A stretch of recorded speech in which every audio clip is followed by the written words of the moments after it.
മാങ്ങായ്ക്കകത്തിടുന്നത് ശർക്കരയോ പഞ്ചസാര ഏതെങ്കിലും ഒന്നേ ഇടാവും. അതും മുളക് പൊടി വേറെ ഒന്നും വേണ്ട. ആദ്യം നമ്മൾ നല്ലെണ്ണ ഒഴിച്ച് വറുത്ത് കോരുക. ആ എണ്ണയിൽ തന്നെ വെളുത്തുള്ളി, ഇഞ്ചിയും കരിവേപ്പിലയും വറുത്ത് കോരുക. അതിന് ശേഷം നമ്മൾ അതിനകത്തോട്ട് കടുക്, വറ്റൽമുളക്, കറിവേപ്പില ഇടുക. ഇട്ട് പൊട്ടുന്നുടനെ 2 ഉലുവായും ഇടുക. പൊട്ടുന്നുടനെ അത് നമ്മൾ കോരി പിന്നെ അതിനകത്തോട്ട് നമ്മൾ മുളക് പൊടി ഇടുക, ഉപ്പിടുക. എന്നിട്ട് മുളക് പൊടി ഇട്ടിട്ട് ഇളക്കി നല്ല ഒന്ന് ചൂടായി കഴിയുമ്പോൾ മാങ്ങ എടുത്ത് അതിനകത്തിട്ട് പുരട്ടുക. എന്നിട്ട് അതിനകത്ത് ശർക്കര ഇടണം. മെൽറ്റായിട്ടിടാം, അല്ലെങ്കിൽ ശർക്കര കട്ടിയായിട്ടുള്ളത് ഇട്ടത് മെൽറ്റായിക്കോളും. അതും ഇട്ടിളക്കി മുളക് പൊടി ഇട്ട് മൂക്കുന്നുടനെ ഇത് മാങ്ങായും ഇട്ടിളക്കി നമ്മൾ ഇച്ചിരി കായപ്പൊടി ഇട്ട്, ഉപ്പില്ലെങ്കിൽ ഇച്ചിരി ഉപ്പ് കൂടെ ചേർത്ത് നമ്മൾ വാങ്ങും. ഇത്രയേ ഉള്ളൂ ഇതിൻ്റെ പരിപാടി.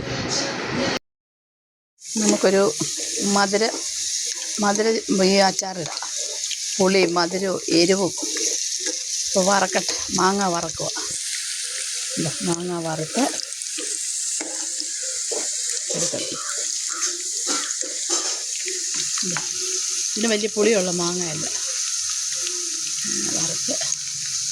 വറുത്ത് കോരണം. ഇതെല്ലാം കോരി ഇഞ്ചിയും വെളുത്തുള്ളിയും ഇട്ട് വറുത്ത് കോരണം. കറിവേപ്പിലയും കോരിയിട്ട് പിന്നെ ബാക്കി പിന്നെ കാണിക്കാം. ഇത് വറുത്തെടുക്കട്ടെ.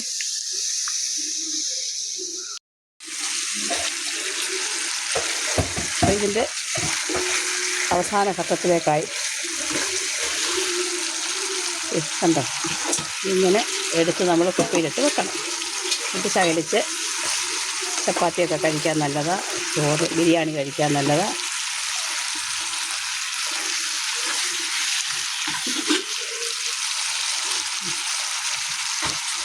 ഇങ്ങനെയാണ്. അപ്പോൾ ഇത് ശരിയായിട്ടുണ്ട്. ആറുമ്പോൾ കുപ്പിയിലിട്ട് വെക്കാം. ബിരിയാണിക്കൊക്കെ ബെസ്റ്റാണ്. ഈന്തപ്പഴത്തിൻ്റെ അച്ചാർ കഴിക്കുന്ന പോലെ. ഇത് റെഡി ആയിട്ടുണ്ട്. Okay, by.